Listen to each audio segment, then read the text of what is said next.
O Wi-Fi tem a função de nos conectar com a internet, facilitando assim a navegação via web. O celular, dentre as inúmeras funções que possui, nos possibilita ligar para as pessoas. A oração, semelhante a esses dois exemplos de conexão, nos conecta com Deus, pois como está escrito em 2 Crônicas 7,14, se meu povo, que se chama pelo meu nome, se humilhar e orar, e buscar a minha face, e se converter dos seus maus caminhos, então eu ouvirei dos céus, e perdoarei os seus pecados, e sararei a sua terra. Através da série Se Meu Povo Orar, você descobrirá o verdadeiro segredo da oração, os impactos do reavivamento e reforma como resultado da busca persistente do Espírito Santo. Maranata, filhos e filhas de Deus, muito em breve o nosso Senhor Jesus virá. Amém? Deus seja louvado pela certeza e a promessa da volta de Jesus. Mais uma vez estamos juntos para avaliarmos a palavra de Deus e que bom que você está aqui para que juntos possamos viver esta aventura especial do estudo de sua palavra. Avançaremos o nosso estudo da série Se Meu Povo Orar, de Randy Maxwell. Vamos mais uma vez nos aventurar? Quero convidar você para que possamos abrir a palavra de Deus em Jeremias 29, verso 13, para que juntos possamos ler o que ali está inserido. Vamos conferir? Buscar-me-eis e me achareis, quando me buscardes de todo o vosso coração. Quero começar o nosso estudo de hoje avaliando o significado da palavra buscar e as implicações desse termo. Vamos dar uma olhada? A frase buscar a minha face, de 2 Crônicas 7,14, traz uma profundidade extraordinária. O termo buscar, quando acompanhado da palavra face, é muito profundo. Do hebraico, pode ser traduzido para o português como buscar, desejar, requerer e consultar. De forma mais específica, aponta para procurar a face, a presença pessoal de Deus em adoração com fidelidade e total fervor. Maxwell, procurando explicar o significado do termo ali inserido, nos explica. Buscar a face de Deus, ele diz, tem que ver com simplesmente buscar o próprio Deus acima de qualquer outra coisa. Deixar que os propósitos, prioridade e agenda de Deus tenham prioridades em nossa vida. Acredito que a realidade do povo de Deus no cativeiro neobabilônico ilustra bem a situação. Eles haviam ido para o cativeiro como resultado do afastamento de Deus, a desobediência às suas leis, pois deixaram de buscá-lo de todo o coração como ele os havia orientado, e também ao próprio Salomão em 2 Crônicas 7,14. Mas o Senhor continuava amando o seu povo intensamente, estendendo-lhes um convite para que voltassem para os seus braços. Foi dentro desse contexto que Jeremias relata as palavras de Jeremias 29,13 que registra: buscar-me-eis e me achareis, quando me buscardes de todo o coração. Mas afinal, do que o Senhor, em essência, está falando para o seu povo? Lhe convido para que juntos possamos avaliar. Primeiramente, Jeremias pontua a certeza de um Deus presente nas questões humanas. Ele diz: buscar-me-eis e me achareis, serei achado de vós, diz o Senhor. Jeremias 29, verso 13 e o verso 14. Ele também explica a condição divina para que o seu povo pudesse encontrá-lo. Eles deveriam fazê-lo de todo o coração. Jeremias 29, verso 13. Não com fingimento, mas com real arrependimento, sinceridade e honestidade. O seu povo deveria viver a comunhão diária com ele, vê-lo como prioridade, depender dele inteiramente nas demandas da vida. Mateus capítulo 6, 33, João 15, verso 5. O resultado seria extraordinário. Jeremias denota Deus como resgatador quando diz: farei mudar a vossa sorte. Ele cumpriria sua promessa de restaurar Judá, trazer de volta de todas as nações. a sua terra natal, Jerusalém. Jeremias 29, 14, Isaías 43, 5 a 6 e Jeremias 23, 8 e também o capítulo 32, 37. Ele evidencia ainda um Deus relacional e disposto a tomar sobre si as preocupações e dificuldades do povo. Isaías 30, 15, 1 Pedro 2, 24 a 25. Do mesmo modo, ele aclara detalhes sobre um Deus que conforta sobre fatos futuros. O povo não deveria sofrer com o dia do amanhã. Mateus 6, 34, Jeremias 29, 13 e 14. Antes recorressem a ele, pois dele viria a imensa libertação providencial, tal como aconteceu com o povo de Deus na travessia do Mar Vermelho. E tendo logo depois disso, conduzido os seus antepassados à terra prometida. Êxodo capítulo 1 a 40, Levítico capítulo 1 a 27, Números 1 até o capítulo 36, Deuteronômio capítulo 1 ao 34, Josué capítulo 1 a 24, Daniel capítulo 6 a 9, Tiago 4, verso 13 a 15. Amigos queridos, precisamos aprender a acabar com a falta de energia em nossa vida, a falta de fervor, a falta de vontade de buscar a Deus com inteireza de coração. Maxwell nos leva a refletir sobre o assunto quando diz: temos feito a obra de Deus com a prática da duplicidade espiritual. Estamos envolvidos nas frentes missionárias e em outras áreas da Igreja de Deus, mas ao mesmo tempo não nos alimentamos do Espírito.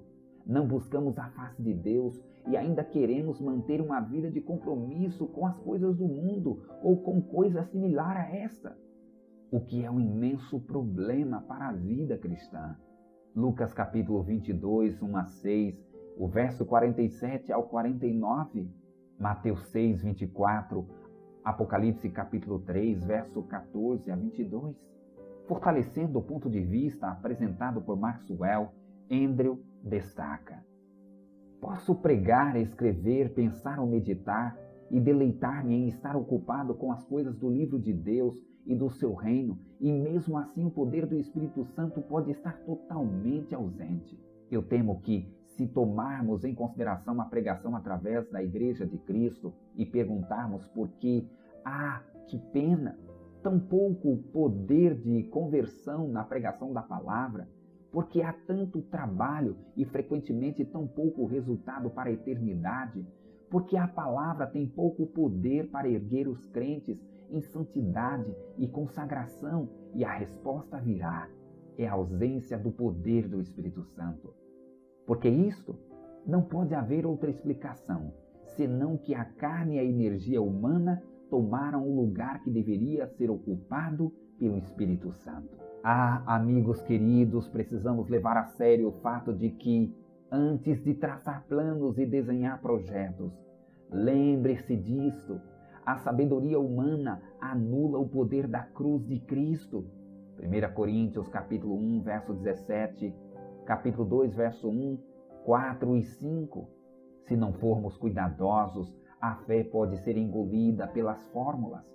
A oração pode se tornar um carimbo sobre propostas e projetos que levem a nossa insígnia, mas não a de Deus. Está na hora de buscar o Senhor enquanto se pode achar, como relata Isaías 55, verso 6. E como ressalta Charles Spurgeon, não vale a pena conduzir a obra de Deus ausente do Espírito Santo.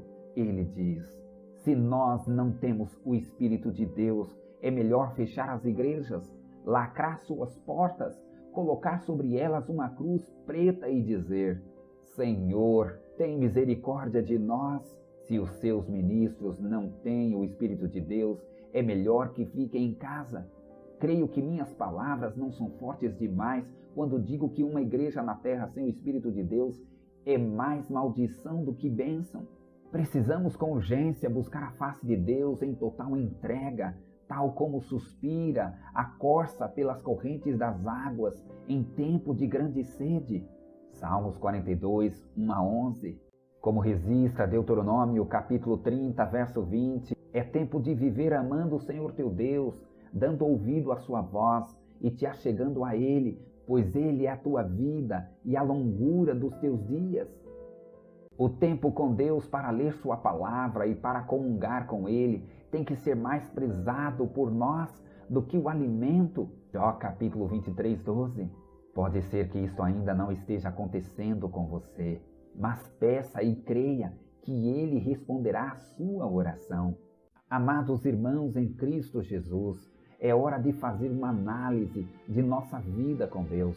É hora de nos perguntar como estamos buscando a Deus, se de todo o coração ou pela metade, e quem sabe se estamos dividindo apenas a metade de nossa vida com Deus. Solicitar com urgência, buscando a sua face, que Ele nos cure as feridas, que Ele nos tire dessa mornidão espiritual e que nos faça sair da desobediência, do afastamento de sua presença e nos leve para os seus braços com inteireza de coração, com a vida por completo e assim possamos viver uma experiência verdadeira ao seu lado.